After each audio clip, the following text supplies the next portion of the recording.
Hello and welcome to the show. I'm Jacquelene Closemore and we are live, and I'm coming to you from Melbourne with my happy rabbit in the background here. I've actually been talking to clients this week about if they're going through trauma or they're having a really burnt out, emotional, exhausted time.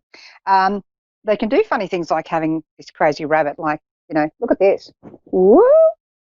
And woo! There we go. So silver and blue, and then it's fluffy. So it's fluffy on the back, and it's remember that movie Get Him to the Greek, and they're like patting the furry wall. So sometimes it's just happy. It's a good thing to actually have a furry wall to pat, if you know what I mean. So it can actually be quite helpful, I find, to have that as an availability to you, in case you're sort of going through a lot, and it's like, oh, I just don't even know what to do. Like overwhelmed.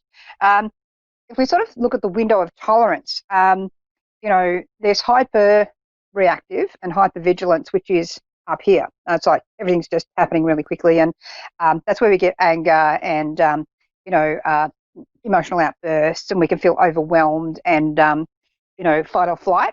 And then you've got hypo, and that's like this fatigue. It's everything shut down, and emotional paralysis, and foggy mindedness, all these sorts of things. So the window of tolerance is that space between where everything's sort of floating quite happily. So sometimes having crazy things like that at your avail, or doing something creative, going for a walk in nature, going for a run, depending on what you're feeling like. And sometimes if you're in that hypo state where it's like, can't moving, sometimes it is good to just go with that and just actually relax and be kind to yourself. And there's a tendency, insensitive people to be quite hard on themselves and not quite so kind and not quite so allowing of space. So if you find you're going through any of that at the moment, the reason I bring that up is I actually had someone write in last week to Jacquelene Closemore Live on Facebook. She's actually written in. So her name's Linda. She's actually in New York. So hello, Linda, and thank you so much for writing in. And just feel welcome, anyone. You can actually write into me. I was listening to your radio show and can't get through. I just want to ask you, she's had a very bad year, going through a lot, sharing a 2-bedroom apartment. Everything's gone south there. She's looking like she's having to move out. She now doesn't have enough money to pay the rent. And her landlady told her to get out by 1st of August. Can't leave until the end of August. Hope that she'll work with me on that month, as I'm going to be evicted. I don't want to end up back at my mother's house to live. It would be so depressing living with her as she had a bad energy. Hoping for a miracle. I just want to know if there's, wherever I end up living, I'll be happy and comfortable. Will it be positive for me? Just needs a miracle at the moment. I think there's a lot of people in some really difficult spaces at the moment financially. It's really global. And,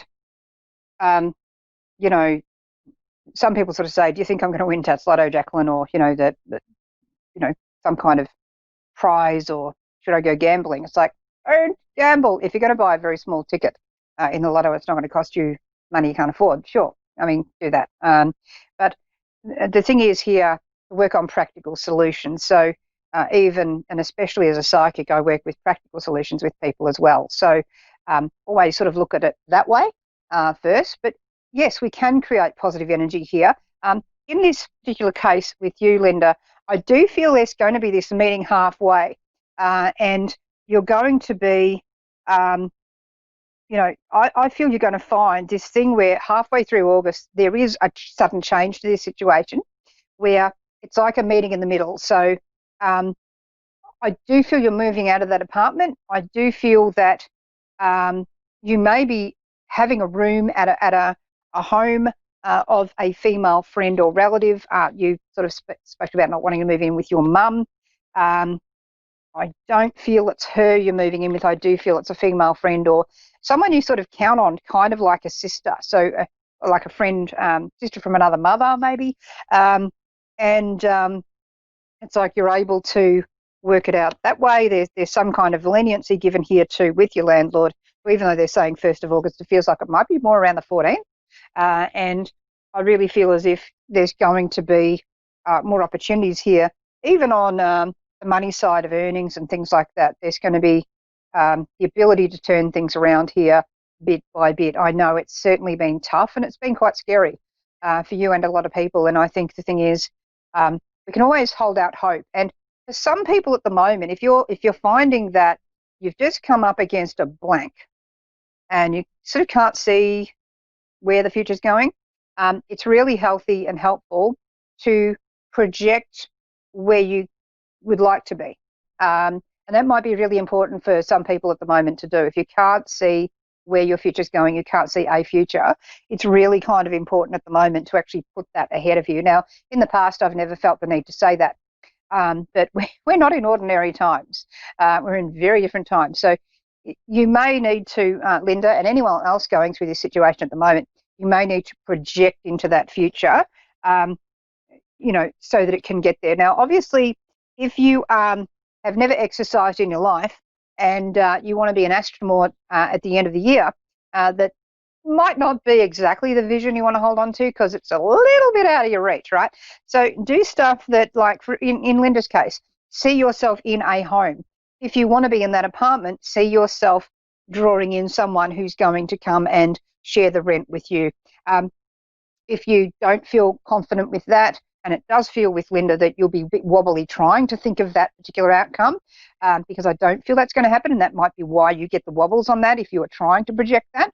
So instead, project yourself being in a safe and happy environment. And it does feel like, as I said, it's going to be a room somewhere in a house at first, very short term, and then you're going to be out somewhere else where you're sharing again and you're able to afford this. So that's what I'm sort of saying to you, Linda. But anyone who's watching, what I do when I'm doing a reading is I do also look at what other people are going to be able to use out of that kind of guidance. So do look at it that way.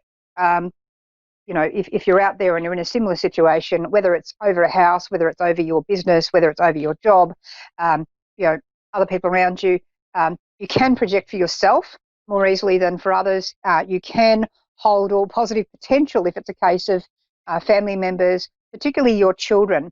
It's very helpful if they're going through crisis to be able to hold all positive space. So you sort of hold all potential of positives coming their way. And then you just allow and take it day by day and keep the expectations fairly relaxed, because that reduces the pressure they might feel, particularly around schoolwork and things like that. I mean, it's been a crazy time for kids who are going through the schooling system right now. Imagine trying to grow up in the middle of this. If you're an adult and you're sort of watching this, you sort of have to think about, how this is for these kids. Just remember, they're also very resilient. They're literally born in this time.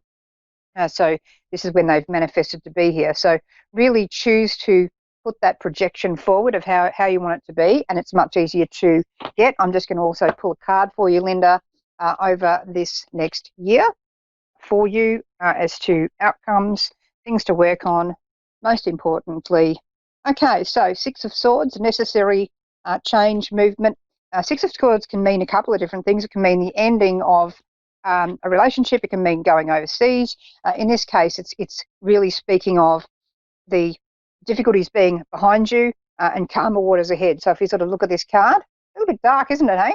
But look at that. There's all the waves of turbulence behind the boat, and then ahead of the boat, then there's a guardian angel over top of the boat, and over in front of the boat, in where the direction of the boat is going, it's actually quite calm water. So you can see that it looks like it's at night, in a moonlit sky. So it's been very emotional for you, that's for sure. But it's actually going to get better. And the last card on the deck is actually the Ace of Wands. So what we've got going on there is a sense of new creative project, new opportunities. I would suggest also there's some sort of element of new work or new idea for business coming through, or side hustle, as we might call it, that you're going to get here that's going to help you through with this.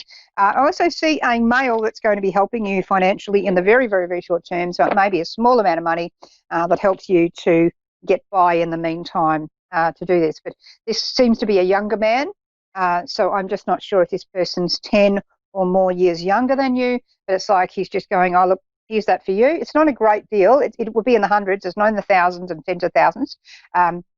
This seems to be just in the hundreds, but it seems to be helping quite a bit, helping quite significantly. And I feel that's going to help with this situation as well. So I understand it's really tough for you. I don't want to minimise that by any stretch of the imagination. With your mum and saying she's negative, yeah, we can have family members that leave a lot to be desired there. I think in your mum's case, she does care about you in her own way. And it's just really important to take the positives from that rather than focusing on the negatives, because that can make it easier for you to slipstream through the situation. And you can sort of test your own spiritual awareness by how calm you are on your own and then how calm you are after a week with your relatives. I challenge anyone with that one. Some relatives we don't ever need to see again, by the way, not speaking specifically about Linda's mum. But I think that tolerance is a really important thing at the moment, but it's also what you can tolerate. So I don't feel you're going to have to tolerate that situation, maybe for more than a week. If you do, I don't see that being the outcome here. I don't see you having to spend a great deal of time with her and feeling stuck in the home and I'm never getting out of here. Okay, so I don't see that happening. I do wish you the absolute best with it, and I hope that's helped you today, Linda. You can certainly inbox me again if you need to, and I'm sending you a lot of love, strength and light. And anyone else who's doing it hard at the moment, I'm going to be lighting the candles tonight at 8 p.m. Australian Eastern Standard Time. And I'm doing that each Friday. I light the candles, so you can join the healing list. It should be on my page, Jacquelene Closemore Live. If it isn't, I'll find it and repost it for you. So 8 p.m. tonight, Australian Eastern Standard Time, that will be online for you. You can put your name on a list, or anyone you care about that needs healing at the moment. Try and make sure you get the permission first, and that healing will go out to them and you. In the meantime, I'm going to wish you a lot of love and light, and stay tuned to the rest of the evening's channel of A1R Psychic Radio and Moonstruck TV. I'll catch you next week.